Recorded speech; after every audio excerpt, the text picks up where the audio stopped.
কথা মানুষকে কাছে টেনে নেয়, আবার কথাই মানুষকে দূরে ঠেলে দেয়। কথা মানুষকে আপন বানায়, আবার কথাই মানুষকে পর করে দেয়। কথায় মানুষের সীমাহীন যন্ত্রণা দূর হয়ে যায়, আবার কথায় মানুষ ক্ষতবিক্ষত হয়ে যায়। কথায় আছে না, কথায় প্রেম, কথায় যত্ন, কথায় বিচ্ছেদ। আসসালামু আলাইকুম বন্ধুরা, কেমন আছেন? চলে এসেছি একটি ভিডিও নিয়ে। এখানে ইলিশ মাছ দিয়ে আমি আজকে ঢ্যাঁড়স ভাজা করেছি। ইলিশ মাছ খুব সুন্দর করে ভেজে নিয়েছি। গরমের দিনে যে কোনো সবজি দিয়ে মাছ ভালো লাগে। আপনি করলা, চিচিঙে, তারপর ঝিঙে, যে কোনো সবজি মাছ দিয়ে ঝোল ঝোল রান্না করলে খেতে খুবই ভালো লাগে। যাই হোক, তো মাছ ভাজা হয়ে গেছে। এখন আমি যেহেতু এটা ঝোল ঝোল করবো, এর জন্য একটু মশলা কষিয়ে নিয়েছি। পেঁয়াজ এবং মরিচের গুঁড়া, জিরার গুঁড়া দিয়ে খুব সুন্দরভাবে মশলাটি কষিয়ে নিলাম। দিয়েছি কিছুটা আলু দিয়ে কষিয়ে নিয়েছি। পরিমাণ মতো হলুদের গুঁড়া দিয়েছি, লবণ দিয়েছি। এখানে মাহি বলল, মা আমার ক্ষুধা লেগেছে, আমাকে ইলিশ ভাজা দাও, ইলিশ ভাজা দিয়ে ভাত খাবো। তো এই জন্য ওকে আগে একটু ভাত দিলাম। এই জন্য ওকে আগেই ভাত দিয়েছি। ওই ইলিশ ভাজা এবং শাক রান্না করেছি, সেটা দিয়ে খেয়ে নিয়েছে। সে ঢ্যাঁড়স খাবে না।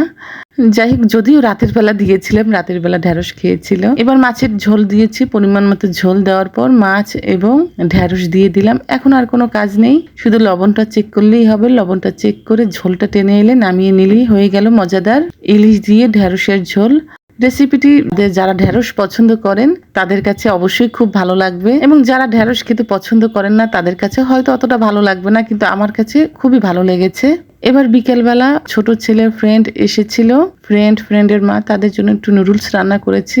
যাই হোক, নুডলস সেদ্ধ করে নিয়েছি, সেদ্ধ করে ছেঁকে নিলাম।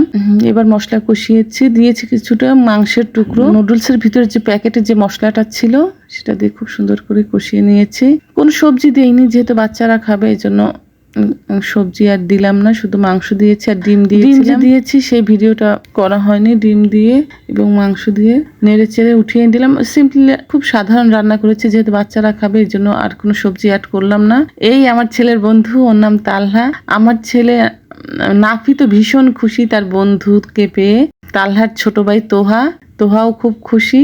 আসলে বাচ্চারা বন্ধুদের বাসায় বেড়াতে আসলে ওদের মন খুব ভালো লাগে। ভাবি আসার সময় অনেক কিছু নিয়ে এসেছে, মিষ্টি নিয়ে এসেছে, বিভিন্ন খাবার নিয়ে এসেছে আমার বাচ্চাদের জন্য। সবাইকে নুডলস বেড়ে দিলাম, যদিও ওরা সেরকম কিছুই খায়। মাহি কোচিং এ ছিল, কোচিং থেকে আসার পরে মাহিকে শরবত দিলাম। আর এরা না তোহা, তালহা, ওরা সবাই মিলে মাহিকে ভেঙাচ্ছিল, খুব আনন্দ করছিল ওরা। যেহেতু মাহি একটু দেরি করে এসেছে, এই জন্য মাহিকে আবার নতুন করে সব খাবার দাবার দিলাম। ভাবি বেশিক্ষণ থাকিনি, সন্ধ্যার পরেই চলে গেছে। ভাবি আসার সময় আমার জন্য একটা গিফট নিয়ে এসেছে। আসলে উপহার পেতে সত্যিই খুব ভালো লাগে। এটা ছোট্ট একটি পার্স ব্যাগ ছিল, তাদের কোম্পানি থেকে দিয়েছে, সেটা ভাবি আমাকে গিফট দিল। অনেক ধন্যবাদ ভাবিকে। আসলে খুব সুন্দর হয়েছে পার্সটি। অনেক ধন্যবাদ ধৈর্য ধরে ভিডিওটি দেখেছেন। আমার জন্য দোয়া করবেন। আপনাদের সবার জন্য অনেক দোয়া ও শুভকামনা রইল। আসসালামু আলাইকুম, সবাই ভালো থাকবেন।